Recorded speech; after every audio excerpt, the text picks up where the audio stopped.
Hello everyone. आज हम आपको बता रहे हैं कि कंडीशनल सेंटेंस का मतलब होता है। देखिए, आज हम लोग कॉपी किताब पर पढ़ा रहे हैं। देखिए, कंडीशनल सेंटेंस का मतलब हुआ कि अकेले नहीं आएगा। क्या नहीं आएगा?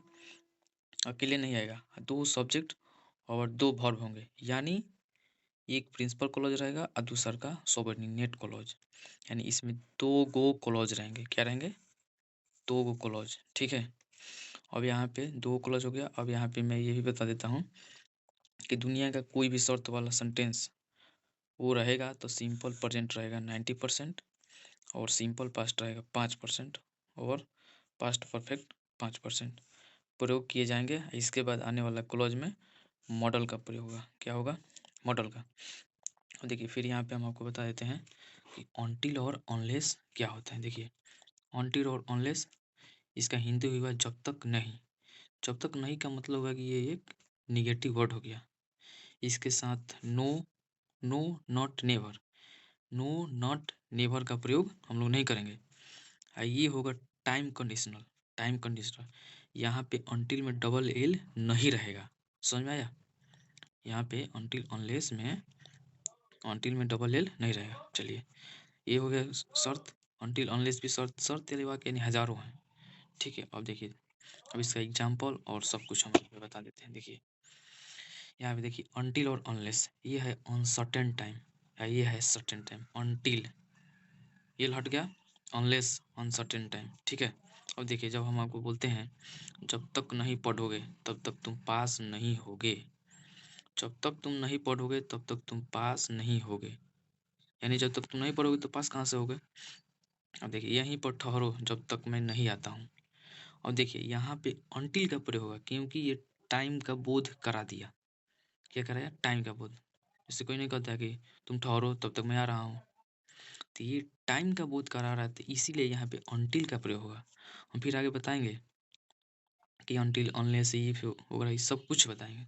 अब देखिए, फिर यहाँ पे अनटिल अनलेस जब तक नहीं तब तक नहीं। अब देखिए, अब यहाँ पे मैं बताने जा रहा हूँ कि सिंपल प्रेजेंट टेंस यूज कैसे किया जाता है कंडीशनल सेंटेंस में। ठीक है। ये हर एक एग्जाम में पूछा जाता है ऐसा क्वेश्चन, हर एक एग्जाम में। नेवी, एयरफोर्स, एसएससी, सीजीएल, हर एक चीज़। देखिए, अब यहाँ पे एक चीज़ हम आपको बता रहे हैं। देखिए, यहाँ पे अनटिल अनलेस है ना, उसी तरह यहाँ पे इफ भी आ जाएगा। If, when, as soon as long as, इस टाइप के कंडीशनल वर्ड रहेंगे। जब भी कंडीशनल सेंटेंस आएगा तो कंडीशनल वर्ड रहेंगे। अब देखिए, हम आपको बता दिए हैं कि अनटिल और unless, not, no, not, never यहाँ पे प्रयोग नहीं होगा क्योंकि ये निगेटिव वर्ड है। तो निगेटिव वर्ड है तो इसमें क्यों लगाया जाएगा? नहीं लगाया जाएगा। ठीक है। अब देखिए, यहाँ पे रूल कहता है, रूल यानी कंसेप्ट अनटिल प्लस सब्जेक्ट, ये जो है कंडीशनल वर्ड हो गया। कंडीशनल वर्ड, ये भी कंडीशनल वर्ड, ये अनटिल अनलेस निगेटिव वर्ड हो जाएगा। देखिए, subject plus V1 V5 plus subject will sell. ठीक है। यहाँ पे कैन भी हो सकता है, कैन भी आप यूज कर सकते हैं। ठीक है। Plus V1 plus object. अब इसका मतलब होगा कि यदि तुम पढ़ोगे तो पास हो जाओगे। देखिए, यदि तुम पढ़ोगे, यहाँ पे एक भी ध्यान रखिएगा कि जिस सेंटेंस में कंडीशनल वर्ड रहेगा वो हमेशा सिंपल प्रेजेंट टेंस रहेगा। क्या रहेगा? Simple present tense. अगला फ्यूचर में रहेगा, फ्यूचर को बताएगा विल, शैल, मॉडल। ठीक है। अब देखिए, यहाँ पे एग्जाम्पल लिख ले लेते हैं। आई शैल वेट अनटिल शी कम्स, तुम आओ जब तक मैं वेट करता हूँ। तो ये टाइम का रेफरेंस कर रहा है, तो टाइम के लिए यहाँ पे अनटिल का हम लोग प्रयोग करेंगे।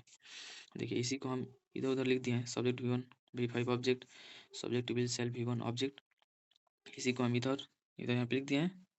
देखिए, मेरा नाम भी लिखा गया है अनटिल अनलेस। और इसी तरह यहाँ पे अनेकों कंडीशनल वर्ड हो सकते हैं। इफ भी हो जाएगा, वेन भी हो जाएगा, as well as soon as. ठीक है। देखिए, अब ये हो गया first rule, subject V1 V5 object, subject will sell V1 object. यहाँ पे देखिए, कॉमन एरर यहीं लगा के देगा कि अनटिल और अनलेस के साथ निगेटिव वर्ड का प्रयोग नहीं होगा, यानी नो, नॉट, नेवर इसमें दे देगा, तो यही आपको फाइंड करना पड़ेगा। ठीक है। यहाँ पे फ्यूचर नहीं रहेगा। जब भी कंडीशनल वर्ड के साथ फ्यूचर, फ्यूचर का सवाल यहाँ पे नहीं होगा। यहाँ पे सेकेंड वाला में जिसमें कंडीशनल वर्ड नहीं है उसमें रहेगा यहाँ पे फ्यूचर विल सेल। ठीक है। देखिए, आगे बढ़ते हैं। आगे में देखिए, देखिए 2-4 एग्जांपल है, देख लेते हैं। Until the doctor comes I will wait. नहीं कहता है डॉक्टर तुम रुके रहो जब तक मैं आ रहा हूँ। तो अंटिल द डॉक्टर देखिए क्या बताएं, जब तक, जब भी रहेगा ये कंडीशनल वर्ड, ये सिंपल प्रेजेंट टेंस में ही यूज होगा, इसके बाद आने वाला फ्यूचर में होगा।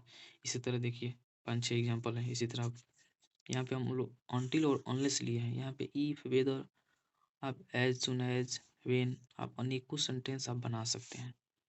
ठीक है, अब देखिए क्या लिखा है, कंडीशन सेंटेंस हजारों हो सकते हैं। इफ क्लॉज, इफ से या वेन से या अनटिल से या अनलेस से। Non if clause, non if clause में नहीं लगेगा। और देखिए यदि तुम पढ़ोगे तो पास हो जाओगे, इस टाइप का सेंटेंस रहेगा। समझ में आ गया? देखिए यहाँ पे क्या लिखा है, यदि if clause is simple present tense then non if clause is future. Non if रहेगा जो फ्यूचर रहेगा एकदम। देखिए सेकंड, सेकंड यानी उसी को फिर विस्तार से लिख दिया गया है। If plus subject V five plus subject can will sell may plus V object, इसी को इधर इधर करके यहाँ पे लिख दिया गया। अब देखिए ज़्यादा वीडियो हम लोग लंबा नहीं करेंगे, 10 मिनट का बस। देखिए यदि तुम दिल्ली आओगे तो पढ़ सकते हो, यदि पढ़ोगे तो इसको हम ऐसा बनाएंगे। देखिए ये भी एक एग्जांपल दिया गया है। If you went to Agra you will see the Taj Mahal. हम क्या होता है, इफ से जो भी सेंटेंस चालू होगा तो उसके साथ V1 का प्रयोग होगा। यहाँ पे सेल है फ्यूचर, तो यहाँ पे वेंट नहीं होगा, यहाँ पे होगा if you go to Agra. ठीक है, देखिए unless you read English you will not success. देखिए ये सही है क्योंकि यहाँ पे नॉट जो है ना, ये फ्यूचर सेंटेंस में लगा है, इधर नहीं लगा है अनटिल अनलेस में। ठीक है, इधर नहीं लगना चाहिए, ये सिंपल प्रेजेंट में हिले है तो ऐसा हो सकता है।